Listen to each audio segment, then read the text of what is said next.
post goes viral. A claim spreads across social media. Thousands react, share, and comment. But what's the real story? Welcome to Diamond Tracker, the show that follows the trends, stories, and conversations dominating social media and takes them beyond the screen. In a world where news travels faster than ever, information comes from everywhere: Facebook, X, TikTok, WhatsApp, and other digital platforms. But how much of it is true? And what's really happening on the ground? Our team digs deeper, investigates the facts, speaks to the people behind the headlines, and uncovers reality behind the viral posts. Diamond Tracker, from the timeline to the frontline. We track the story so you get the full picture. Hello and welcome to the first episode of Diamond Tracker, the show where we dig beyond the headlines to uncover what's really going on. Now, it's only a few weeks to go before the country goes to the polls. The political temperature is rising, and so are the prophecies. Everywhere you turn to, someone already knows who will win the election. From park churches to buzzing social media timelines, prophets are boldly declaring visions of the country's next leader. But it raises one big question: how do they know what's coming before it happens? Is it divine revelation, careful observation, perhaps political prediction, or something else entirely? Our very own Rachel Mumba went out to investigate, speaking to the clergy to find out how these predictions are made and why so many people believe in them.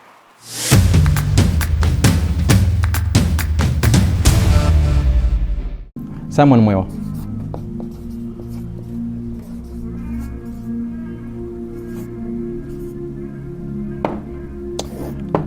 This guy wants to be affiliated to an international organization. These are the plans in his heart. Okay? But I saw him going to a door in the spirit, and the door was locked. You know those doors which close like that, but imagine it as those, okay? And there was a chain around it. He's trying to push, nothing is working. Then God says, there's an opening I have for him locally. Zambia heads to the polls on August 13, 2026. And like any other election year, social media becomes awash with election prophecy. In 2020, for example, local pastor Israel Lubuto gave this prophecy. Fast forward to 2026, the person whom the prophecy was about is in the running for mayoral election. Could this be a fulfillment of prophecy or merely a coincidence? One thing that you see most of the time, especially in the comments on any prophecy, Rachel, is people think that a man of God comes to church and prophecy is the sermon. No, that's actually at the end of the service. Would have preached the gospel, but then there is no minister of the gospel, or there is no man of God or prophet that God did not send with signs and wonders. It's very, very important. The gospel must be backed up by something. Zambia is a deeply religious nation where faith and politics have long shared the same space. But ahead of the August 13th elections, prophecies by some church leaders about the country's political future are stirring debate both online and within Christian communities. We examine the growing role of prophecy in election conversations and ask whether the church is guiding the nation spiritually or becoming increasingly drawn to political contestation. When you're giving a prophecy, a prophecy does not only come through God, God communicating with individuals, but also the environment itself. So for them to have that prophecy, it means that God has shown them something.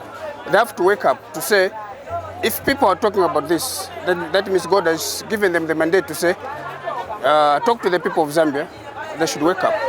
While believers see these prophecies as divine direction for the nation, others, including leaders from established churches, warn that such declarations risk creating confusion, division, and political tension within the Christian community.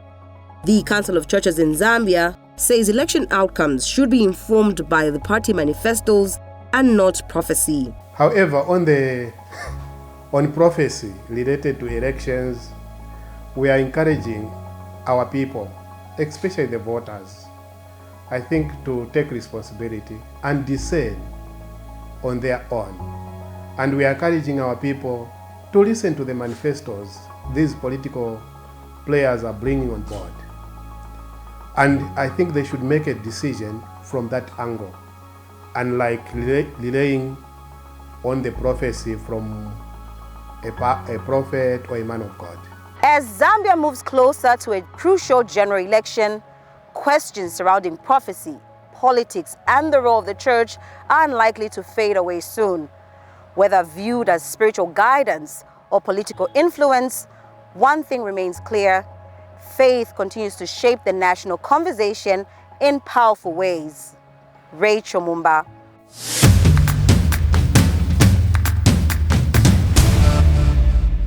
That was Rachel Mumba reporting. And still ahead on Diamond Tracker, in a world where AI can create fake videos, clone voices and manipulated images in just a matter of seconds, how can you tell what's real and what's fake online? I'll be showing you some of the warning signs to look out for and the tools to use to identify fake from fact.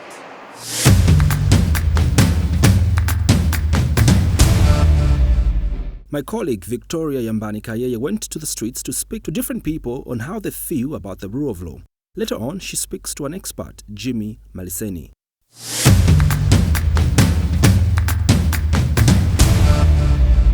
Election periods are often loud, passionate, and deeply divided.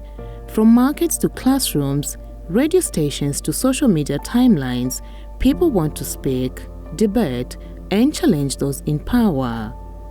In Zambia, freedom of expression is protected by law, but many citizens say expressing opinions, especially online, increasingly comes with fear. So what exactly does the law say, and are Zambians truly free to speak their minds? Article 20 of Zambia's constitution guarantees every citizen freedom of expression, including the freedom to hold opinions and receive the fair share of information. But many people argue that while this right exists on paper, other laws, especially around the cyberspace, are making citizens think twice before speaking online. Under Article 20 of the Constitution, citizens are guaranteed freedom of expression, a right that allows people to hold opinions, access information, and express themselves. But constitutional freedoms are not unlimited. Other laws exist which government says are meant to protect national security, prevent cyber abuse, and maintain public order. Among them are cyber-related laws which have become increasingly controversial. Critics argue these laws have created fear online, particularly on social media where ordinary citizens now hesitate before commenting on political matters. Some users jokingly write, "I don't have a lawyer," a phrase that reflects growing anxiety over possible arrest or prosecution for online comments. Supporters of the laws, however, argue that regulation is necessary to tackle misinformation, online abuse, and digital crimes.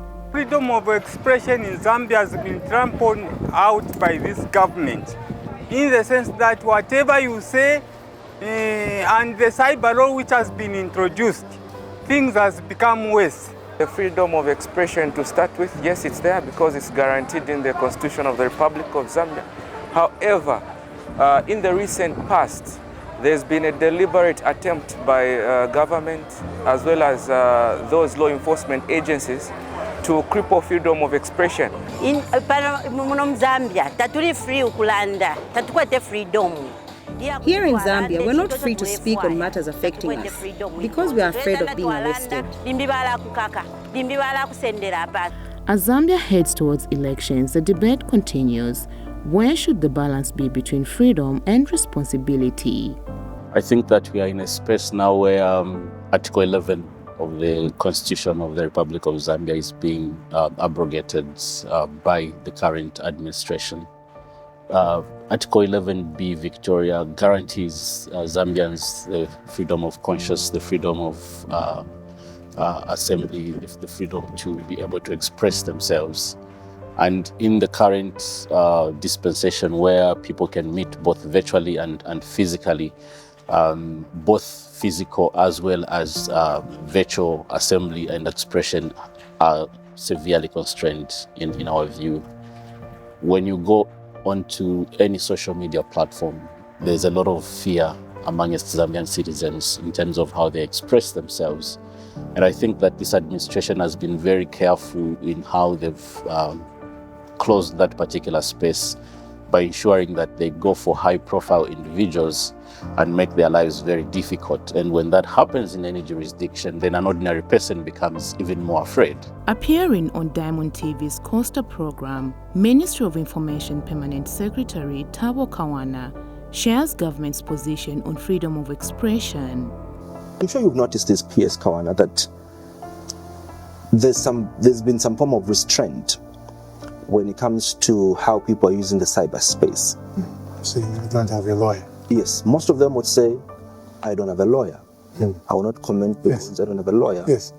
All right. So you know what that means? The interpretation to some is that people are not free to express themselves because, I'll tell you what the interpretation because of the cyber laws. I'll tell you what the interpretation is to everybody. When you see someone saying, I don't have a lawyer, they're basically saying, I cannot insult, I don't have a lawyer because I'll be arrested. It's not about insulting. But it's about them, for some, it's about them saying the truth. Yes, but people comment and they say the truth.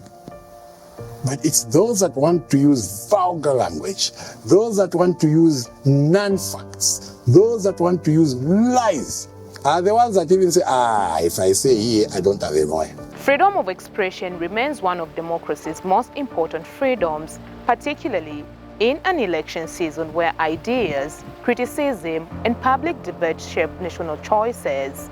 But as laws evolve and online spaces face greater scrutiny, the question many citizens are asking is this: can citizens in Zambia speak freely without fear? Victoria Kayeye Yambani.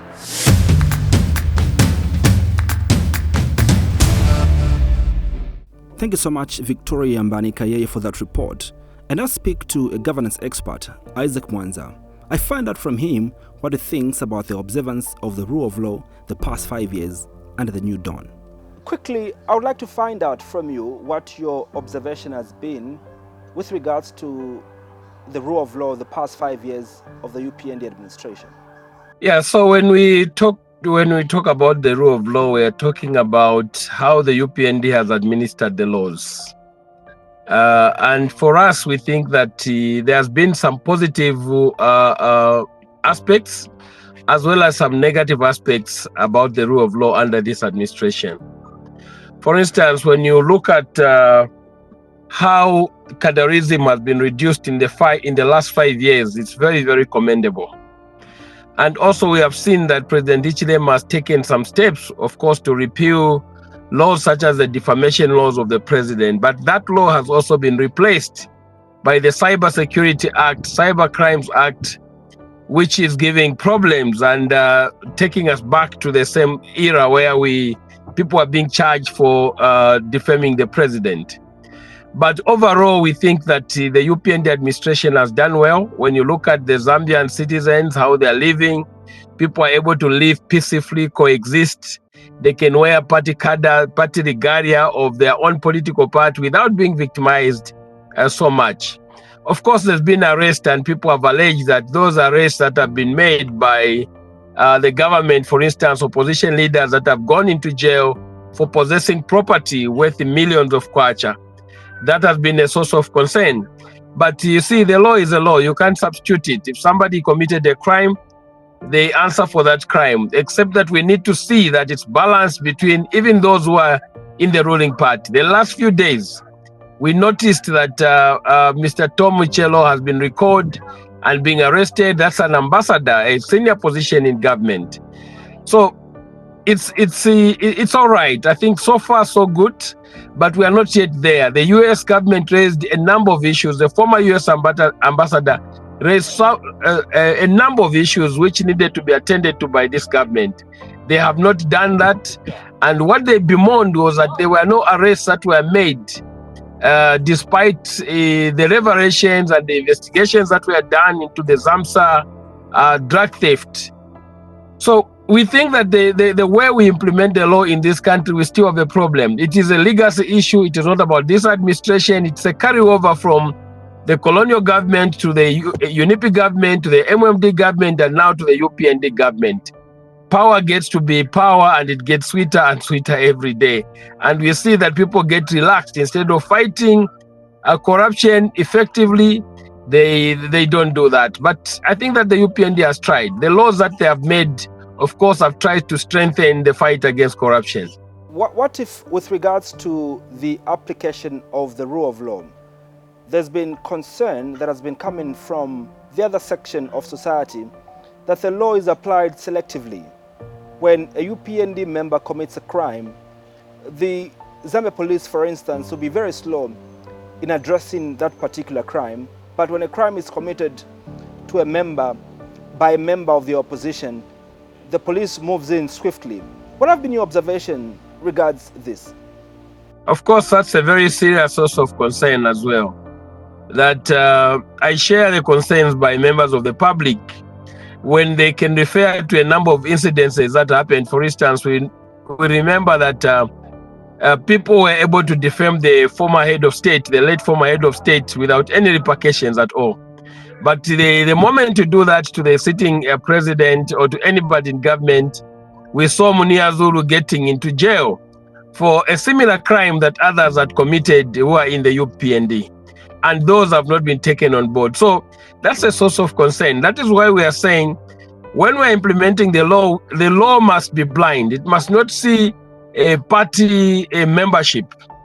It must be implemented the same way that it's implemented on the opposition. It must be implemented on those that are in government.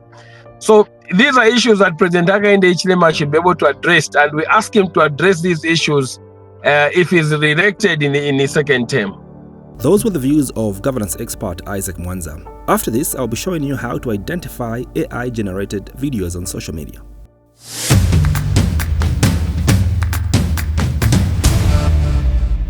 On this edition of How We Know, we investigate a viral video claiming Vice President Mtali Nalumango had been arrested. The video spread rapidly across social media platforms, triggering confusion, panic, and a heated political debate ahead of the general elections. At first glance, the footage looked convincing, the facial expressions appeared realistic, and some scenes were edited in a way designed to create shock. But after detailed investigation, we discovered several signs strongly suggesting that the video was generated or manipulated using artificial intelligence technology. So how did we know? First, we carefully analyzed the video, frame by frame.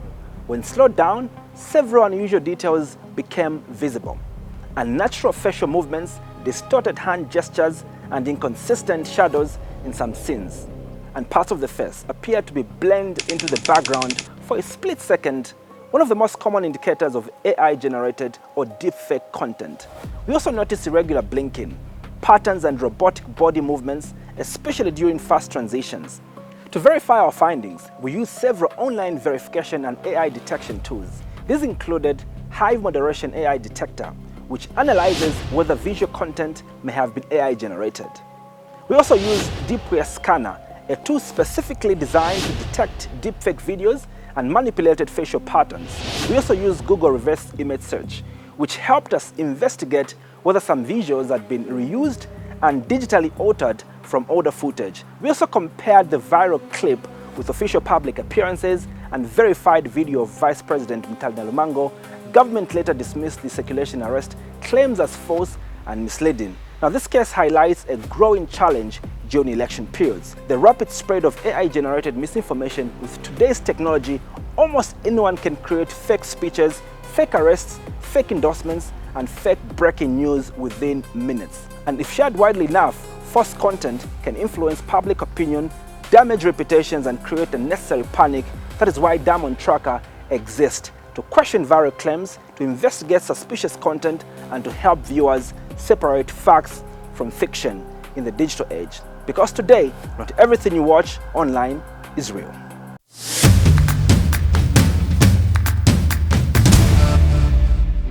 And finally, before I go, if you come across a suspicious video, a viral voice note, a manipulated picture, or any social media post that doesn't seem quite right, reach out to us on our Facebook page on Diamond TV Online, and our Diamond TV tracker will investigate it. Remember, misinformation spreads fast, but facts matter even more. Thank you so much for watching Diamond Tracker. My name is Andrew Mwansa. Goodbye, and see you next time.